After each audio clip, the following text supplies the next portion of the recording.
আসসালামু আলাইকুম, welcome back to my another new blog.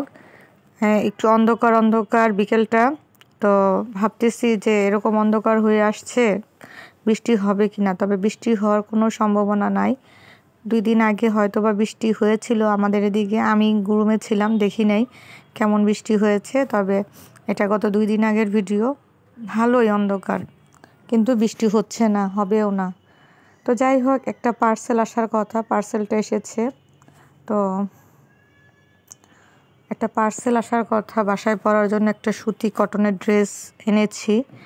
তো কেমন হয়েছে ড্রেসটা রেডি করে আপনাদের সাথে পরে দেখাবো। তো সবাই কেমন আছেন? রমজানুল মোবারক সবাইকে। এটা গত দিনের ভিডিও আর কি। গত দিনের ভিডিওটা আমি আপনাদের সাথে শেয়ার করছি। তো যাই হোক, পার্সেলটা হাতে পেয়ে খুবই ভালো লেগেছে, কারণ যেরকম চেয়েছিলাম সেরকমই এসেছে।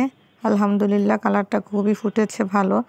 তো কোনো একদিন এটা যদি তৈরি করা হয় কখনো, তখন আপনাদের সাথে শেয়ার করব। যাই হোক, চলে এসেছি রমজানের কিছু প্রিপারেশন নিয়ে। এই যে ছোলা বুট ছাড়া তো আমাদের ইফতার সম্পন্ন হয়ই না।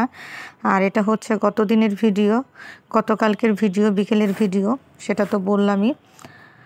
তো এগুলি আমরা প্রায় 15 দিনের জন্য রেডি করে রেখে দিব, কারণ আমাদের বাসায় ছোট বাচ্চারা আর আমি প্রতি রমজান মাসে ইফতারটা আমার বাবা মার সাথে করার চেষ্টা করি।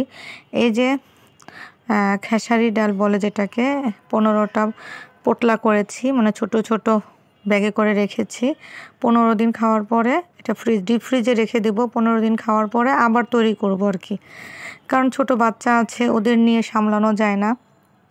এখন ওরা ঘুমাচ্ছে, এই সুযোগে আমি এই কাজগুলি করছি, কারণ ওরা এখন একটু হাঁটতে পারে। তো আর আমাদের সব কাজগুলি হাত থেকে কেড়ে নিয়ে ওরা নিজেরাই তৈরি করার চেষ্টা করে। আমরা কিভাবে করছি সেটা করতে চেষ্টা করে, কিন্তু ওরা তো পারবে না, ফেলে দিয়ে নষ্ট করবে, অগোছালো করবে।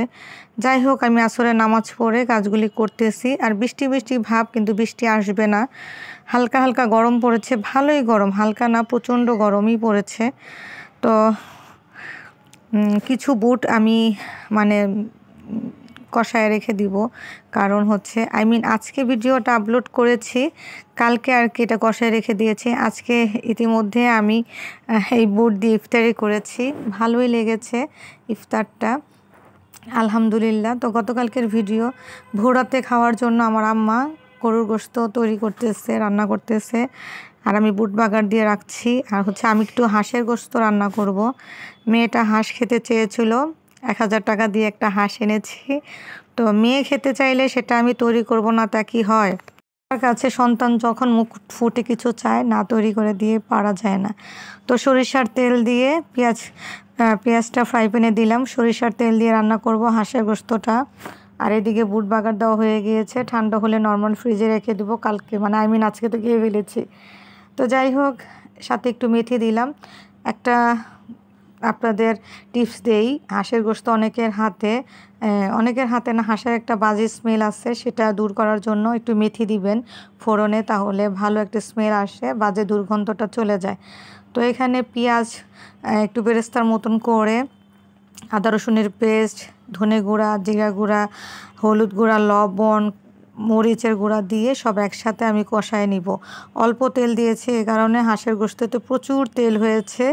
আর চামড়া সহ নিয়েছি, তো স্কিনটা সহ নিলে হাঁসের গোশতটা খেতে ভালো লাগে। আমি একজনকে দিয়ে গাজীপুর থেকে আনিয়েছি, মানে ওনাদের পালানের হাঁস, ওনারা এই হাঁসগুলি পালতো আর কি, সেখান থেকে কিনে এনেছি। তো মশলাটা কষাচ্ছি, মশলাটা কষানো হলেই তারপরে আমি গোশতটা দিয়ে দিব। আসলে গোশতটা কেটে বেছে ধুয়ে আমার আম্মা রেখে দিয়েছিল ফ্রিজে নর্মালে, এখন এটাকে দিয়ে দিব।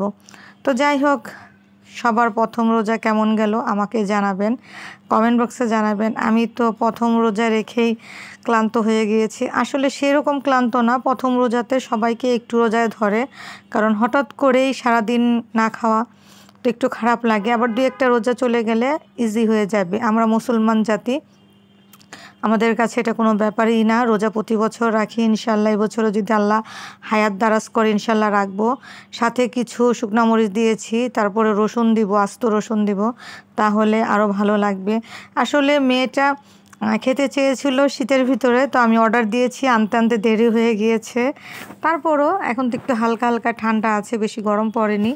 রান্না করে দিচ্ছি, সেহরিতে খাবো। তো হাঁসের গোশতটা কষানো হোক।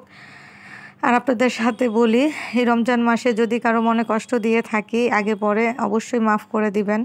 আর হচ্ছে রমজানে বেশি বেশি করে আমার জন্য একটু দোয়া করবেন। আমি প্রায় সময় অসুস্থ থাকি, যেন সুস্থতা পাই। রমজানের উসিলে আল্লাহ পাক যেন আমাদের সবাইকে হেদায়েত করে, মাফ করে দেয়, এই দোয়াই করি। হাঁসের গোশতটা হবে আর একটু ভালো করে হবে। ওই যে রসুন দিয়েছি আস্ত আস্ত, কিছুক্ষণের ভিতরে হাঁসের গোশতটা হয়ে যাবে। তো ভালো থাকবেন সবাই। আর বিকেলবেলা আমি যে সস তৈরি করেছিলাম 2 দিন আগে নিজের হাতে হোমমেড, আর মেয়েকে একটু ফ্রেঞ্চ ফ্রাই করে দিলাম। তো মেয়ে বলতেছে হোমমেড খাবার খাচ্ছি, ভালো লাগছে, আমিও বসে আছি। এটা গতকালকের ভিডিওই আমি আজকে ভয়েস ওভার করছি, আজকেই আপলোড দিব। ভালো থাকবেন, সুস্থ থাকবেন। রমজান মাসে বেশি বেশি করে ইবাদত করবেন। আল্লাহ হাফেজ, রমজানুল মোবারক।